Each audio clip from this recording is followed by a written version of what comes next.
I once had a very interesting conversation with a client of mine about a non-performing service portfolio. I asked him, why are you keeping some services that are no longer relevant? And he said something very interesting. He said, but these are our flagship services. We can't just remove them. I asked him, but why? You know, there's an economist called Joseph Schumpeter who introduced the idea of creative destruction. In simple terms, he said, economies grow when old systems are destroyed and replaced by better ones. Not improved, but replaced.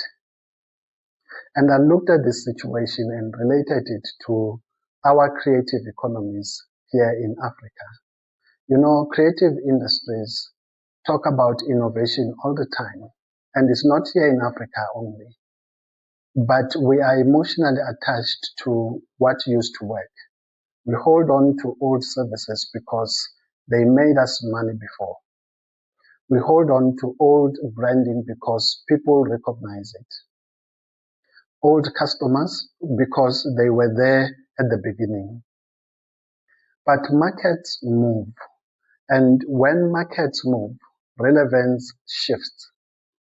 Sometimes the very thing that built your brand or your business is now slowing it down.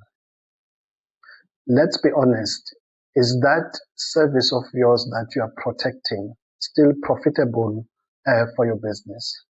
Or are you just keeping it because it feels safe?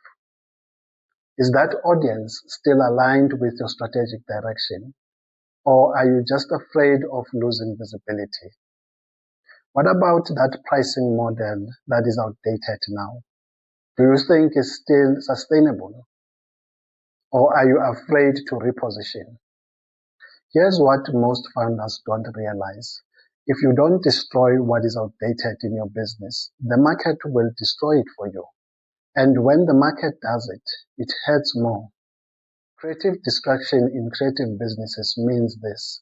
You intentionally remove, redesign, replace parts of your offer before they collapse. It means upgrading your revenue model, sunsetting services that are no longer relevant, and repositioning your brand. It means letting go of clients who no longer match your direction. And yes, it feels risky because destruction feels like a loss. But sometimes what feels like loss is actually release. Growth is not just about adding. It is about subtracting strategically as well. Every mature creative business has a graveyard of old ideas that made space for better ones. I am curious to know, what part of your business are you protecting out of nostalgia? And what could happen if you replaced it with something designed for today's market? Africa's creative economy is evolving and very fast. The founders who thrive will not be the most sentimental. They will be the most decisive.